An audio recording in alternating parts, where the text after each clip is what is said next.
cards in the matchup like Thoughtseize. Well, I do think the matchup is going to be rough for Todd here. He does have some good cards, Thoughtseize you mentioned, but not a lot of interaction and not a quick clock. And I think decks that don't have either one of those things going on are going to have a tough time. This deck does, however, have a propensity to just fail. It is like a 4-card combo deck. It does have a high failure rate, and you need to find a lot of specific pieces as well. So it is a challenge, but if it does have Caryatid and Jeskai Ascendancy, it often has a lot of time to find the pieces. See if Flooded Strand is going to get sacrificed here by Wassink. He's going to search up either their island or a plains here. We'll be underway in game number 1 of round 5. Anderson leading off with a Sands Up Citadel before passing the turn back. Todd has been playing this deck a lot on Magic Online recently. Wrote about it on the premium side of Star City Games as well. Just kind of the things that he's done with the deck, the changes that he's made to Arialax's deck, and the reasons why. And he has, again, been playing this for some time now. As Wassink does search up a plains, has a Frontier Bivouac, will be casting a Commune with the Gods.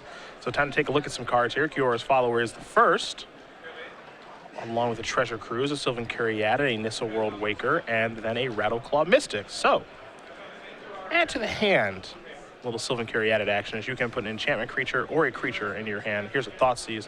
See if Todd knows what he's up against now. I think the mystery has been revealed. You think maybe it's been given away, as there's a Twin Flame, a Kiora's Follower, Sylvan Caryatid, and just lands. So not the scariest hand, honestly. This is very close to the Pro Tour list that Top 8 correct? Yep, Li Shitian. Yeah. The Twin Flame being the giveaway. The Nissa as well, since that's Yes. his win condition. Some players have opted to go different routes as far as win conditions are concerned, but with Nissa, you can turn all of your lands into big jerks. They'll all untap, of course, because of Ascendancy, and you can get to work that way. As Anderson does resolve his Thoughtseize, plays a Sands Up Citadel, and passes the turn back. You saw him take Caryatid. That's the 1-mana accelerant that you can't kill, so it's nice to have that off the board. It is the most important piece of this puzzle, in my opinion, of the entire Ascendancy deck is Sylvan Caryatid, because the rest of the mana creatures, they just aren't that stable. Not many decks in the format can kill a Caryatid. Temple of Mystery, scribe the top card to the bottom. Anderson just going to pass the turn back with the ability to cast an Abzan Charm on Wassink's end step. Retraction Helix was the draw there for Caleb. So he's working his way towards the combo, but he's missing the central piece at this point, which of course is Jeskai Ascendancy.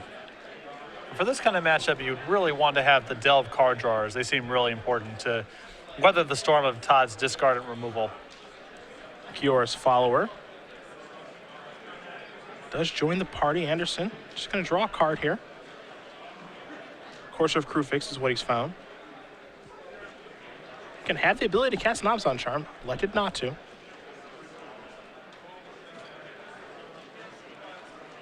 He's going to go reaching for some mana now, so it looks like it's time to get a board presence out there. It's a Courser. Top card is Windswept Heath. That's going to come directly into play. Anderson will gain a life. Take a look at the top card of his deck. It's a Thoughtseize. That one's probably going to stay on top. We can't be shuffling that one away. No, all the no, Thoughtseizes no. are going to be good against Caleb here. Back to Wassink we go. Excuse me. Sylvan Caryatid to draw. Actually a pretty big one. Stable mana accelerant that can't be killed.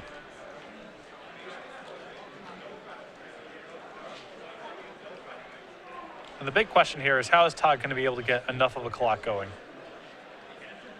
Yeah, Caryatid does a nice job of blocking the road now, too. There's a Yavimaya Coast. After the Caryatid comes in, Thoughtseize the draw. Top card is a Windswept Heath. It's another fetch line here for Anderson. Put that into play up to 20. Take a look at the top card, Wingmate Rock. Not sure how relevant that is in the matchup, but flying is certainly nice. It's nice to get some sort of clock going. I mean, it's 6 power in one card, which is a better ratio than anything else Todd generates, and it flies, so the Caryatids and so forth on the ground don't really matter. Here's the attack. And it looks like Wassink is going to take that damage. Showing respect for Abzan Charm there, not willing to block with his Caryatid. A card he has not seen off the top of the deck from the Courser, and also Todd did have that turn where he could have played Abzan Charm and elected not to. Here's Thoughtseize.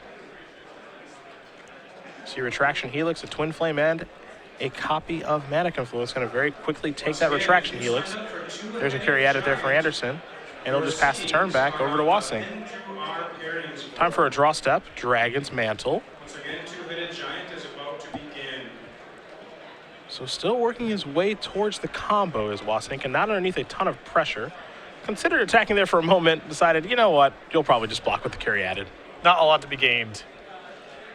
Also, I don't think the Ascendancy deck wins with the beatdowns that often. It's rare. Sometimes it wins with the beatdowns, but in spots where it's gone infinite. It's not going to be 2 at a time. Llanowar Waste going to come into play for Anderson. You see the top card now is another copy of Wingmate Rock. Anderson's going to cast that. Of course, has triggered the raid. So another 3/4 will be coming. Interesting thing to note here, is just the use of Windswept Teeth and Todd's refusal to use it. Well, it has so much value right now with the Corsair in play that no real reason to sack him if you don't need to. Yeah, you can thin your deck a little bit, but it's just better to be able to manage his draws and find more lands with the Corsair. Elvish Mystic, the top card now as well. Anderson will sacrifice the Windswept Teeth now. Has no interest in drawing that card next turn.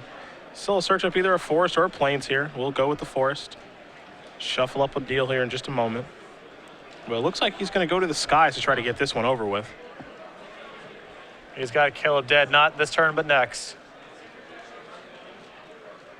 Top card, Siege Rhino. One doesn't play a huge role in this particular game. Probably still better than the average draw.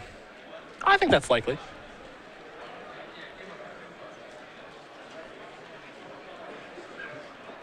Now, is it time for another rock? Or maybe we're going Elspething. Well, the rock allows him to hold up the charm for whatever that's worth. And Elspeth doesn't really do anything against 2 blockers on the ground for next turn. And since Todd's just trying to win this game as fast as possible, I think probably just a Wingmate Rock post-combat. Damage is going to come across here. Wassink was considering blocking there for a moment, but elected not to. And now here is Wingmate Rock. So trigger. And that'll net another bird token. Pass it back. Wassink's draw was a Rattleclaw Mystic. That is not a Jeskai Ascendancy. Yeah, at this point, Caleb needs to do something like Mantle into Treasure Cruise into some extremely insane draws. And he will not even make the attempt. Todd Anderson's going to win game number 1 here over Caleb Wassink. Hobbs on mid-range, currently up a game over Ascendancy combo. And this is where actually things get tough here for Ascendancy. And this is one of the holes in the deck, is that it doesn't have a great sideboard. 3 Swan Song, 3 Arc Lightning, 4 Savage Knuckleblade, 3 Lightning Strike, and then 2 copies of Pelucranos. Nothing exciting about those cards. Yeah, I think I'll bring in the Swan Songs and otherwise just present the same deck. Yeah, and the other tough thing is, if you're going to bring the Swan Songs, what are you sideboarding out? I think that's hard as well.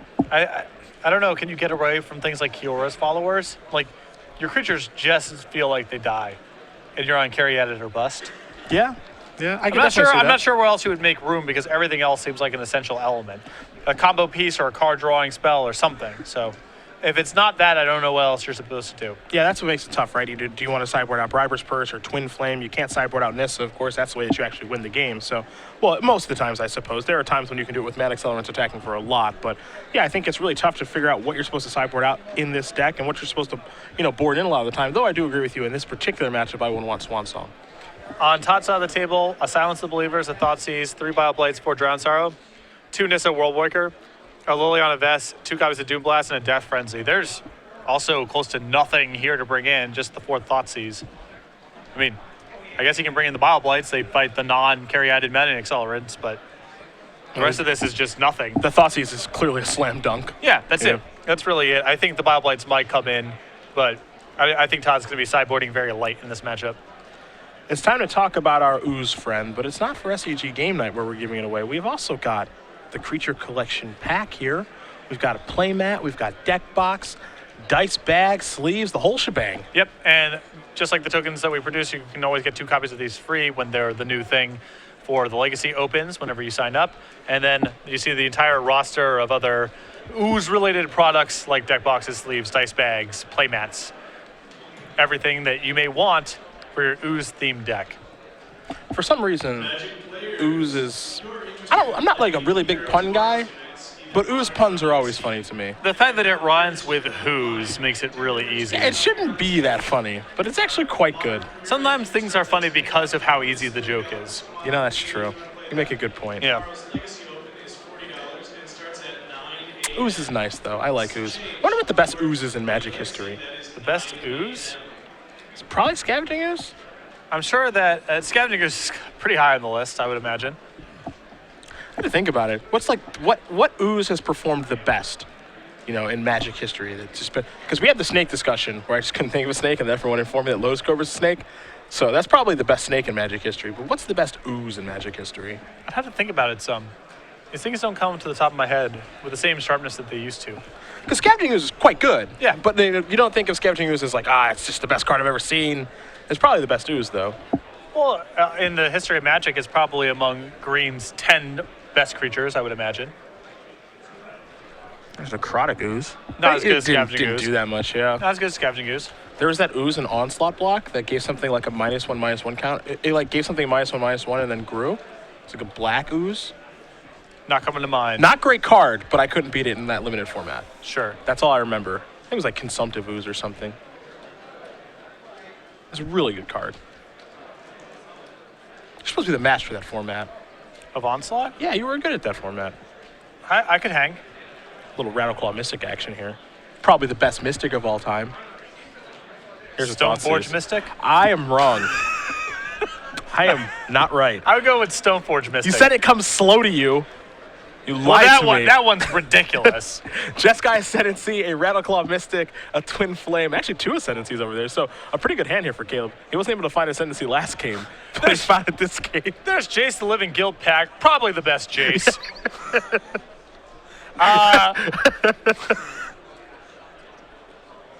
Look, Rattleclaw Mystic's got a lot of time to establish itself as the best Mystic. It's very true. It's not over yet. The jury is still out. Frontier Bivouac into a Jeskai Ascendancy. See if Anderson can beat this thing. Well, his list can't really get Ascendancy off the table. A lot of Abzan mid-range decks play some copies of Utter End. Maybe they have some erases in the sideboard. Todd cannot get this off the table in his 75, it appears. You see Todd's actually gone away from Utter End and has to silence the Believers in the main deck this weekend. So this is a bit of a liability with the way that Todd's built his deck, is the Ascendancy is now in play. And it's not even just about the deck going off now. Caleb now gets to do a lot of looting to find the pieces he's looking for. He's going to play another Ascendancy now, and it looks like he'll trigger, so draw discard action. So we're going to have a real ball here with Jeskai Ascendancy. Of course, whenever you cast a non-creature spell, you may draw a card. If you do, discard a card. So it looks like maybe Todd has some sort of response here. We'll see exactly where we're at. Oh, of course, the Rattleclaw Mystic actually untaps. So, it's kind of weird, just the ordering of these cards, because whenever you cast a non-creature spell, you untap, and you can draw a discard. Yes. So Todd wants to make sure that everything is correct with how Caleb is doing things. I think now what probably has to happen is Todd just has to kill all the mana accelerants and hope that Wassink doesn't draw a copy of Sylvan Caryatid. It's asking a lot. Nobody said it would be easy. Ooh, Acidic Slime. A fine choice. Top quality ooze. That's a good ooze. Conley Woods would agree. Mm-hmm. The old land death ooze. Yes. Time for another spell here from Wassink after he discarded a Mana Confluence. Uh-oh. There's a problem. Sylvan Caryatid. And these are problems for Todd in the matchup. No way to get a Caryatid off the table. No way to get an Ascendancy off the table. Not a lot of pressure in the deck. And he knows he's in trouble now. He's going to fire off a Hero's Downfall to get that Rattleclaw Mystic off the table. Time to draw a card. Elvish Mystic is what he's found. And we're going to play a Sorin. Tick that up. Let's turn back. And this could actually be a game plan here. Sure. We don't see the Sorin emblem very much, but this could actually be the game plan. You get an emblem with at the beginning of each opponent's upkeep. That player sacrifices a creature. It's a way for him to get Caryatid off the table. Assuming that Wassink's draws are pretty poor. This is a Twin Flame. Trigger, trigger. We're going to do a little bit of fun stuff here. You see Caleb's going to add a little bit of mana here.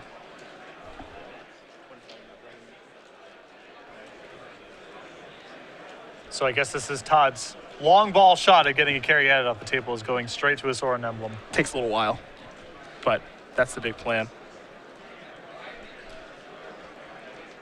Now, one thing you can tell that Todd has played either with or against this deck when he was testing for the Pro Tour, because he's helping Caleb out with, the triggers and how things all resolve, because it is a little bit complicated, especially when you have 2 Ascendancies in play. So you can tell he's been here before. Of course, the token from Twin Flame isn't even in play yet. Yeah.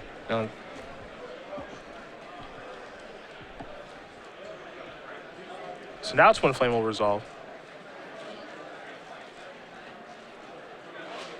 It's time to add some mana. This is where things get a little out of control. The only thing that's a little tough here for Caleb is that he has drawn his Nissa at this point, and he can't discard that one. No, this is an essential piece. Yeah. So there is Nissa now. So that's going to untap this stuff.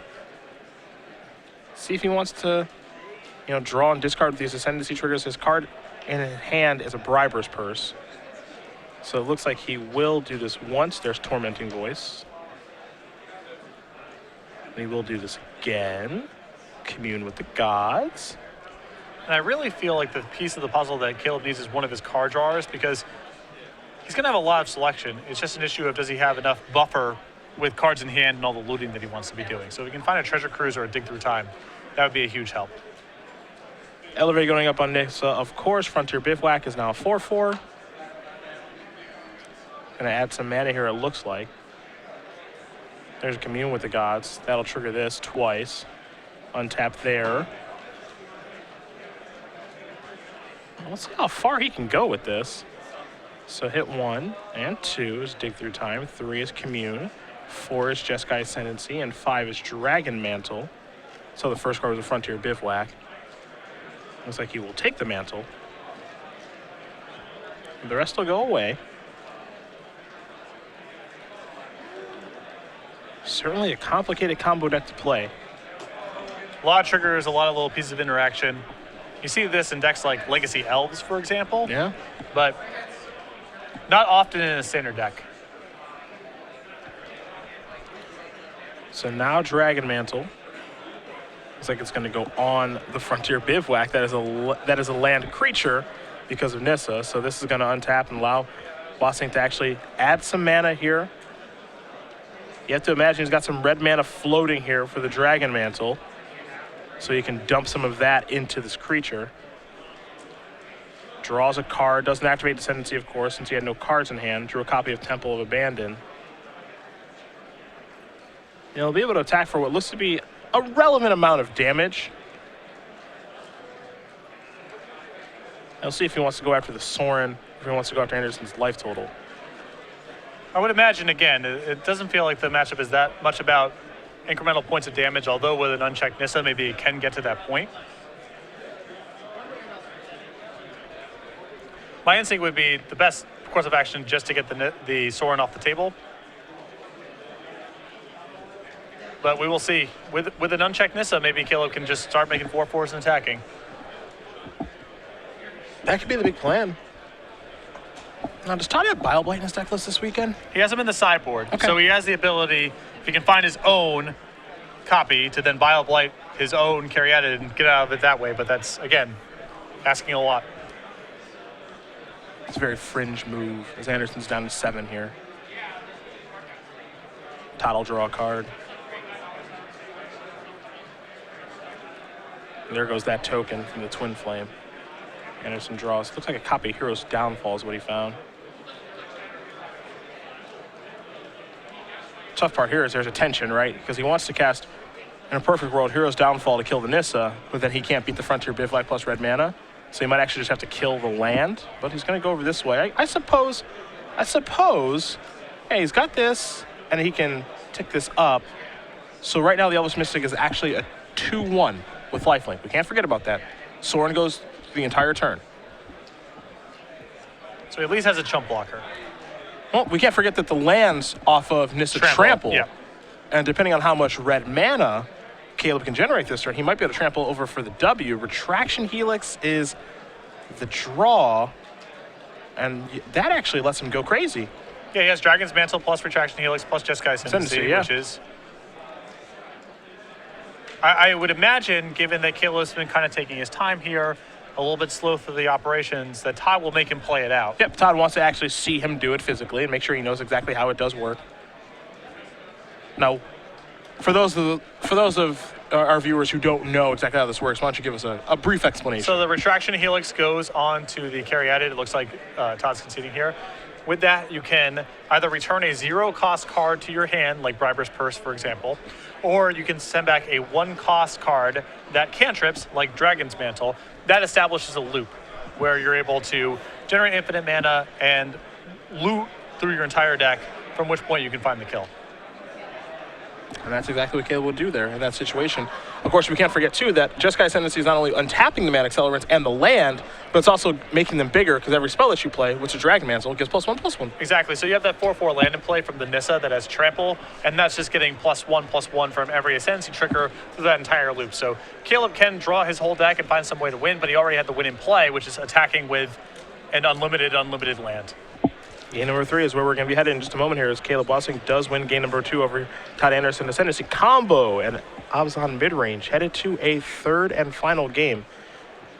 Things coming together well for this deck, especially when it draws Ascendancy. That's the big trick, right? No matter what this deck does and what it's trying to accomplish, you can't really do it without Ascendancy in play. Exactly, and I would put Caryatid near the top of the list as well. I would agree.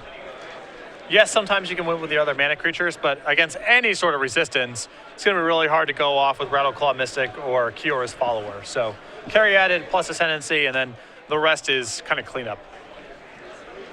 It's night and day when this deck has Ascendancy and when it doesn't. We saw in the first game, Caleb didn't have Ascendancy. Todd was able to just really do his thing. Nothing all that impressive that he was doing, casting Limit, Rock, and Courser of Crewfix, but Caleb actually had 2 copies of Jeskai Ascendancy when Todd thought seized him, and that really just blows up Todd's plan of snipe your Ascendancy and hope you don't draw another one. Exactly. It is one of the elements of the Ascendancy combo deck is even your good matchups, if you don't find Ascendancy for a while, it's hard to get anything going. Well, a serious game 3 will be taking place here in just a moment between Anderson and Wassink, but we'll talk about something a little less serious. Some humor in Magic. We've got Cardboard Crack with Star City Games now. Very popular web comic that Star City Games is bringing into you in book form. 2 books available on sale now, Star City Games, for $12.99 a piece. StarCityGames.com/cardboardcrack for more information. Reed Duke has made an appearance in Cardboard Crack before, at least a mention of him. It's tough because you can't really show off Reed's huge arms in stick figure form. Or great hair. Or great hair. Yeah. Because they're all bald. Yep. So, yes, Reed has appeared, but I don't think this presentation, this art form, does Reed much justice. Yeah, it's true. The great looks of Reed Duke. You'll have to see him in stick figure form here in Cardboard Crack. Again, available now, StarCityGames.com/cardboardcrack as we do head back to the match. It's game number 3. I still think it's a tough one for Todd. I think this matchup is just generally pretty difficult. Well, Todd's best tools in the matchup are his 4 copies of Thoughtseize, but even then he needs to follow up with some pressure, and that's asking a lot out of his draws. You know, this is kind of, when you think about the interaction between Todd's own Bile Blights and Sylvan Caryatid, that really just explains how difficult the matchup is, right? Where that's an option that you have to go to and hope that you kind of run into that combination of, all right, I'll Bile Blight my own Caryatid so that your Caryatid dies and I can interact with your other mana accelerants. The fact that he probably has to board and Bile Blight in this matchup just to make that happen shows how difficult of a matchup it is for Abzan midrange. And Todd's hands of just a curve of creatures are not going to be good enough here if Caleb has any sort of draw. Probably has to draw 2 Thoughtseizes or hope that Caleb does what he's doing now, which is take a mulligan. The Ascendancy combo deck does have a fairly high fail rate, regardless of matchup, so you can always hope for that. Looks like there are some fans of Primordial Ooze out there. Okay. As maybe the best ooze. Scott, come on. I'm a little skeptical. We'll take a look at the Primordial Ooze, but I'm a touch skeptical if this is the best ooze. An old Scavenging Ooze is lying around. Scavenging Ooze has this is the most hilarious ooze. Must attack each turn if possible. Gains +1/+1 until end of your upkeep. Then pay 1 per counter or ooze deals 1 It's 1 damage to you for each counter and becomes tapped. Must attack each turn if possible. Gains +1/+1 at start of your turn. Use a counter. It instructs you how to track it, which is nice. That's very nice of them. In case there's any confusion. Do not try to memorize it. Use a counter.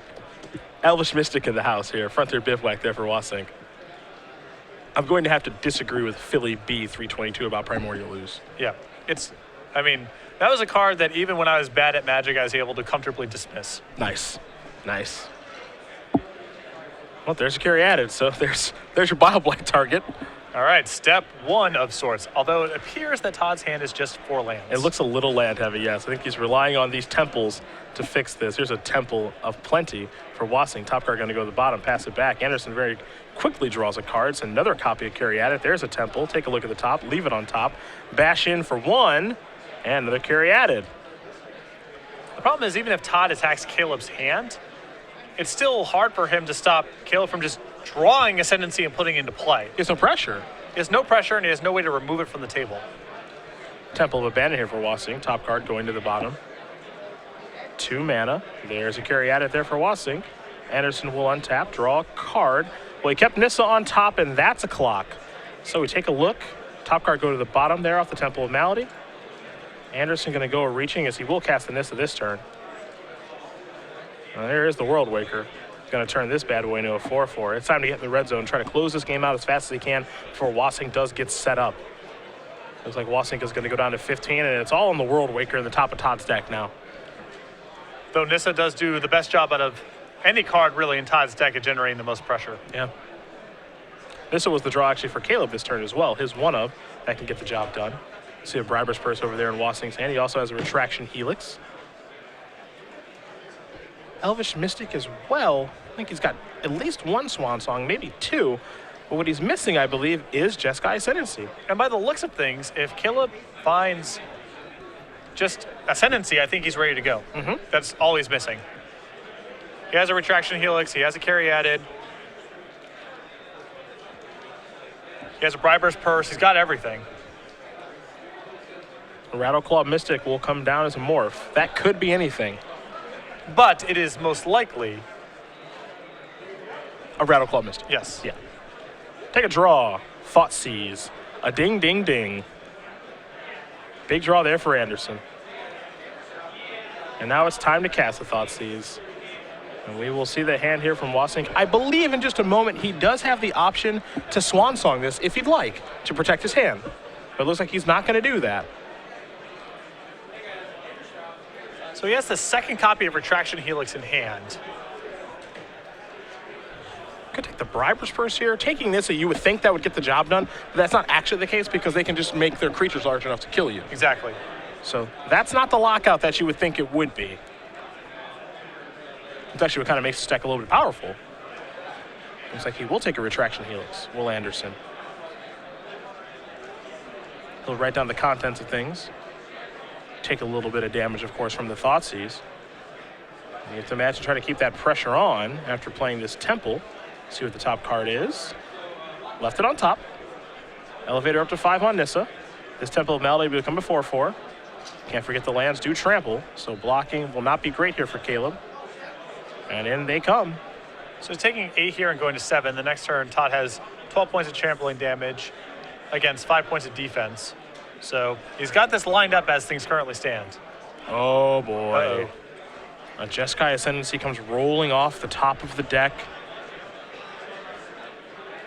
Does Wassink have enough to get the job done? The big question now, I think, is did morphing the Rattleclaw Mystic help or hurt? Looks like he will unmorph here. Well, it always helps. It's always plus mana. I guess it is plus mana. Yeah, that's true. So it's time to unmorph. A little burst of mana. Anderson hoping that he didn't draw Jeskai Ascendancy. But I've got some bad news. There that is. Now Todd knows the other cards in his hand from the Thoughtseize. I think it may have been a dig through time and not another Retraction. Yeah, it was a Helix. dig. It was a dig along with the Swan Song. So we're not all systems go just yet. But he can add mana, play a Briber's Purse for 0, untap his mana creatures, make mana again. Probably at that point would have enough to cast the dig. I guess we have to see exactly how the math breaks. Well, here's the Purse to start. So that's going to untap the creatures, give him +1/+1. Draw, discard, Dragon Mantle.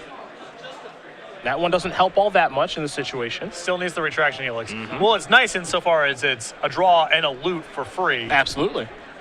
But it's not exactly the piece Caleb needs just yet. Caleb going to go again here. Add some mana, of course.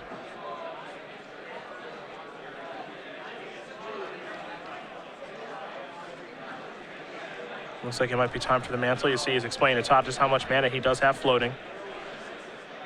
Players making sure they're on the same page here. There is the mantle.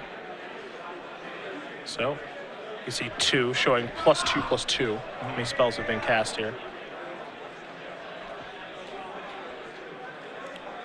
So now imagine it's time to draw and discard. Yeah, he gets to draw and discard and then draw off Dragon's Mantle. Yeah, so he says, yes, I will do that. Sylvan Curie added the draw. And that one's going to go away. And now he gets to draw for the Dragon's Mantle.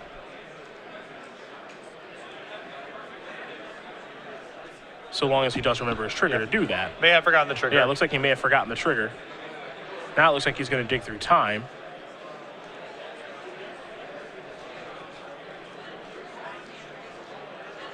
And of course, he doesn't need mana to actually be floating with dig through time because his creatures will untap.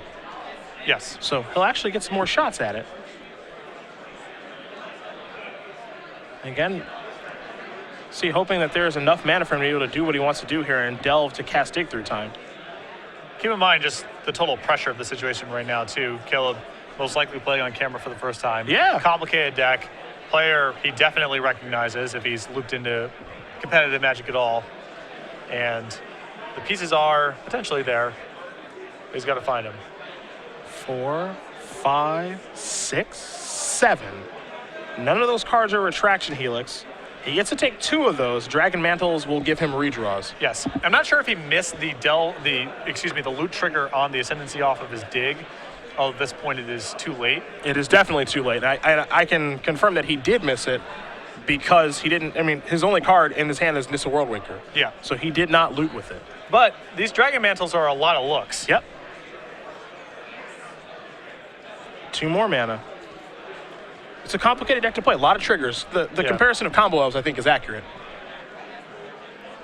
Untap, draw, Wooded Foothills.